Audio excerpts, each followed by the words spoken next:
La historia real de los brujos.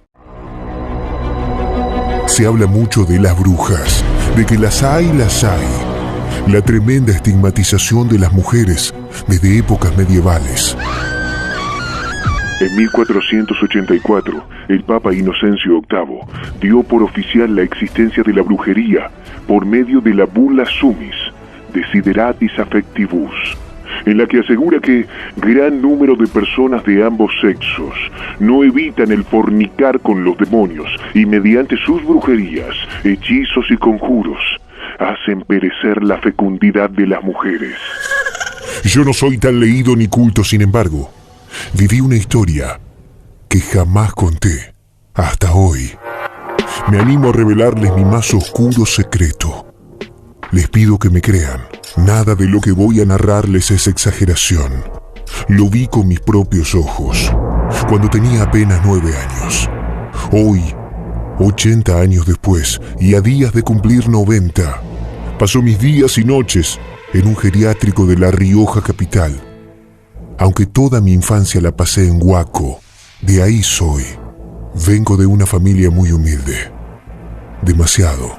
No conocía a mi padre y mi madre trabajaba todo el día. Así que fui criado por mi abuelo materno. Un hombre de campo que tenía tantas virtudes como secretos. Algunos de esos secretos que lo hacían muy interesante se me fueron develando con los años. Este relato que les traigo ocurrió cuando cumplí 9. Mi abuelo, don José como le decían, era de pocas palabras con el mundo, menos conmigo. Ermitaño con los demás, pero muy sociable conmigo, vivía contándome cuentos que no tenían nada de infantiles. Me hablaba de una cueva donde la gente se encontraba con el diablo y que bailaban y reían hasta el amanecer. Ciertamente, aunque sus narraciones tenían detalles macabros, su forma de contármelas me hacían sentir seguro. Tanto que un fin de semana me hizo la propuesta que cambiaría mi vida para siempre. Escúchame, negrito. Así me decían. Esta noche vas a conocer la cueva de mis cuentos. Ese fin de semana mi madre había viajado por cuestiones de trabajo y estaría al cuidado de mi abuelo, que sin dudarlo no solo me hizo la propuesta, sino que me vistió de una manera muy especial, todo de negro. Recuerdo que hasta incluso me peinó poniéndome grasa vacuna en el cabello, lo que hoy sería cera o gel, pero que en ese entonces era verdaderamente artesanal. A las 6 de la tarde de ese sábado salimos de casa y aunque mi abuelo era grande, tendría en ese entonces 70 años, estaba muy bien físicamente y le encantaba caminar. Así fue como emprendimos el camino en una carretera de tierra que iba a Sanagasta. Hicimos todo el camino con un calor impresionante y en completo silencio. Mi abuelo me había prohibido hablar antes de llegar al destino. Casi 5 horas después, y ya en plena noche, iluminados por una radiante luna llena, llegamos al sitio. Tuvimos que salir de la ruta y meternos en un camino rocoso con algo de vegetación, yendo para el lado montañoso que evidenciaba movimientos y luces que parecían el reflejo de un fogón que proyectaba algunas sombras en el cerro. También recuerdo el toque de bombos, guitarras y charangos, alaridos de mujeres y estridentes risotadas que parecían provenir desde adentro del cerro. Al llegar, eran casi las 12 de la noche. Recuerdo que mi abuelo me soltó la mano, se agachó y me dijo cara a cara, impregnándome de un aliento a tabaco inconfundible: Bueno, negrito, lo que vamos a vivir de ahora en más no es ningún cuento, pero vas a tener que hacer de cuenta que lo soñaste. ¿Está claro? Esto no se le cuenta a nadie, ni a la mamá. ¿Te quedó claro? Recuerdo el temor con el que le dije que sí, que entendía. Mi abuelo se adelantó unos metros y de atrás de un arbusto salió un hombre muy alto que le dijo algo al oído y le dio 2 botellas, una con aguardiente y otra con chicha. Mi abuelo bebió la primera y me dio la segunda. Le di un gran sorbo. Avanzamos y al pasar cerca de ese extraño hombre, recuerdo haber visto cómo me miraba, con ojos que parecían de fuego y una sonrisa que le transformaba la cara. Por momentos, parecía un auténtico demonio. Llegamos al lugar indicado. Tuvimos que rodear parte del cerro y quedamos frente a una cueva que tenía a otros 2 hombres como granaderos que custodiaban el ingreso. Cada uno de ellos sostenía una lámpara de aceite que servía para iluminar y marcar la entrada. Mi abuelo volvió a soltarme la mano. Se adelantó un par de pasos. Uno de los hombres tomó del suelo un sapo y se lo puso en la cabeza a él. El otro hombre le pegó con fuerza y con la mano abierta sobre el animal, que explotó en la cabeza de mi abuelo vivo y llegó a salpicarme la cara con sus fluidos y partes del cuerpo. Los hombres hicieron una especie de reverencia ante mi abuelo, que se dio vuelta y tomó partes del sapo reventado para untarme las mejillas y la pera. También en mi frente hizo un símbolo. Volvió a mirarme y me dijo: «Esto es un sueño».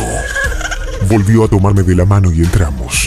Al ingresar, detrás de nosotros, y no pude ver de dónde salió, un macho cabrío nos corrió y con su cabeza me pegó en la espalda. Recuerdo haber rodado y terminé tirado boca arriba con un dolor tremendo en mis cervicales.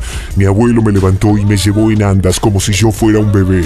A medida que ingresábamos, podía escuchar la música más alta y un montón de personas que se acercaban a verme, hombres y mujeres que parecían salidos de una obra de teatro, todos con sonrisas diabólicas y ojos desorbitados como hambrientos.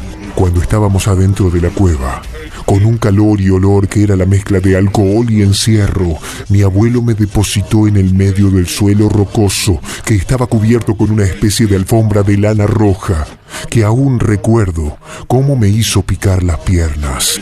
Pude sentarme con mucha dificultad, porque el golpe del chivo me había dañado un par de vértebras. Lo supe luego, ya sentado.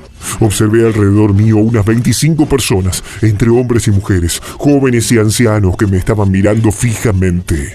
En el fondo de la cueva, en una gran silla de madera alta, un hombre de un tamaño desproporcionadamente grande, con sombrero y botas y un enorme bigote, se puso de pie y caminó hasta mi abuelo. Le dio la mano y luego se quedó mirándome. No sé si la chicha que me habían dado de beber en la entrada tenía algún yuyo agregado, pero empecé a sentir como todo me daba vueltas, y en ese instante el hombre empezó a transformarse en el mismísimo diablo. Unos cuernos empezaron a salir de su cráneo, sus ropas se rompieron y dejó ver un cuerpo fibroso y rojizo. Incluso recuerdo con cierto pudor ver que estaba completamente desnudo, cuando todos, incluyendo al señor de las tinieblas, empezaron a beber de sus botellas y a escupirme sorbos de esos líquidos. Me puse a llorar y trataba de que mi abuelo me ayudase, pero fue en vano. Recuerdo desmayarme de los alaridos y el llanto desgarrador. Lo siguiente fue despertarme semidesnudo, tirado a un costado de la carretera, camino a Huaco, y una familia levantándome en un sedán 4 puertas, que era todo un lujo para la provincia y para la época. Me llevaron a mi casa, donde tuvimos que esperar que mi madre volviera. Regresó y me cuidó hasta su muerte. Cuando yo cumpliría 20 años, me tuvo que cuidar y curar, porque jamás volví a caminar. Esa lesión en las vértebras inmovilizó mis piernas para siempre. Mi abuelo jamás apareció, tampoco encontraron su cuerpo. Jamás le conté a mi madre esta historia. No se la conté a ella ni a nadie. Ustedes son los primeros en conocerla. Mientras termino de escribirla a mano, esta tardecita, en mi silla de ruedas, mirando el sol desde la ventana del geriátrico, no volví a caminar. Tal vez porque era mi destino, o porque no quise. Todas las noches, en medio de la madrugada, se me vuelve a aparecer el diablo, que hoy sé que es el Supai. Me ofrece caminar y también vida eterna. Claro, primero tengo que terminar de unirme a su ejército del mal. porque mi abuelo me ofrendó al diablo, pero por alguna extraña razón, el ritual quedó inconcluso y los brujos se lo llevaron a él.